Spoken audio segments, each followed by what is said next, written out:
Evening. I'd like to now bring up a gentleman who is the founder of this church, the Church of Perpetual Life. Please give a warm welcome to Mr. Bill Faloon. I just wanted to put a perspective on what Joe talked about, that maybe he wouldn't be able to talk as much as I'm able to. I've been an advocate, a passionate advocate of cryopreservation since 1977. I set up a small cryopreservation facility in Pompano Beach back then, got on all the local radio shows, got on some national TV shows. So when people needed to have the cryopreservation process implemented, they'd often reach out to me and ask me, where do I call? This is like prior to the internet. And I'd give them a list of options, a list of prices. And often they couldn't afford to pay a lot of money, so that the $28,000 that the Cryonics Institute is able to provide this service for was incredible. It enabled them to have their loved one cryopreserved.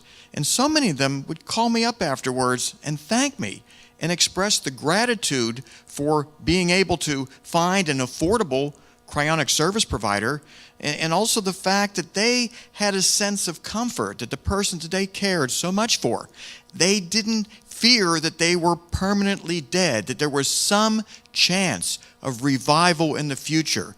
And I've gotten enough of those calls to say it's worth repeating about it tonight at this service, that people really do appreciate it beyond just the idea of that person being cryopreserved. It's the family members who have a little bit of peace of mind, or in some cases a lot of peace of mind, that their loved one someday may be restored to life.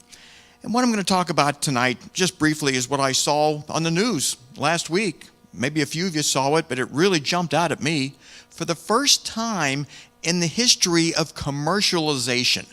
And when you see ads for automobiles, they're always uplifting. They make it appear like you're going to drive that car right into the future life and be happy forever. But Volvo, the automobile company, they ran an advertising campaign, or a PR campaign of sorts, and the media picked up on it. And they used a term that I've never heard before as it relates to commercialization. By year 2020, Volvo is committing to build a death-proof automobile. That's unprecedented. The idea that you would take something like death and put it in the context of an automobile, because when you're trying to sell a car, that's the last thing you want people to think about. But yet, the way people are thinking nowadays, they are looking at car safety. Car safety ratings are factors as to why people buy them. And to put this into context, in the 1960s, about 57,000 Americans died every single year in automobile crashes. 57,000. There are 3 times more cars on the road today compared to the 1960s, and the death rate is around 30,000 a year. Now, if you take that 3-time figure based on the 1960s data, you'd be looking at maybe 170,000 people dying every year in this country from auto wrecks. But what's happened is the cars have gotten a lot safer. The co-founder of this Church of Perpetual Life, Mr. Saul Kent, was involved in a very significant auto accident 4 years ago. The car was totaled.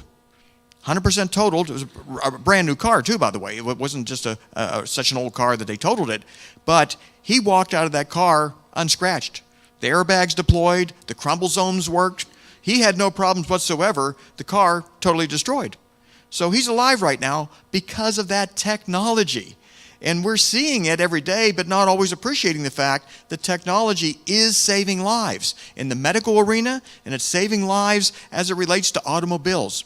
So again, that word death-proof, first time ever that I've seen it used in commercial history, and I think it's going to become more and more popular as businesses realize people don't want to die, and they'll pay more. They'll use their brand if it's perceived as being safer. So that's what I want to talk about tonight, succinctly, and I will be downstairs to talk to everyone as long as people want to stay.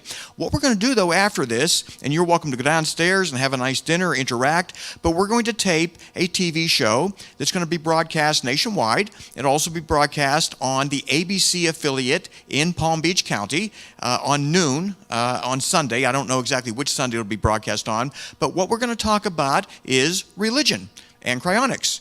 And Joe is going to talk about the idea of being an Orthodox Jew and how you then can transition that into cryonics without really violating any religious principle. I'm going to talk a little bit about the fact that if my mother adhered to her religious principles, I would have never survived more than a couple weeks.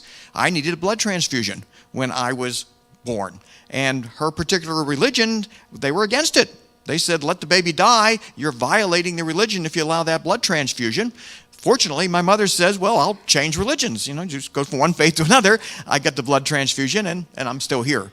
So sometimes you just have to be a little creative to accomplish your religious objectives and still remain alive. So I want to thank everyone for showing up. Again, you're welcome to watch the taping or go downstairs. We're going to be here late tonight, as always, so you're welcome to do whichever you like. Thank you. Thank you, Bill. Excellent.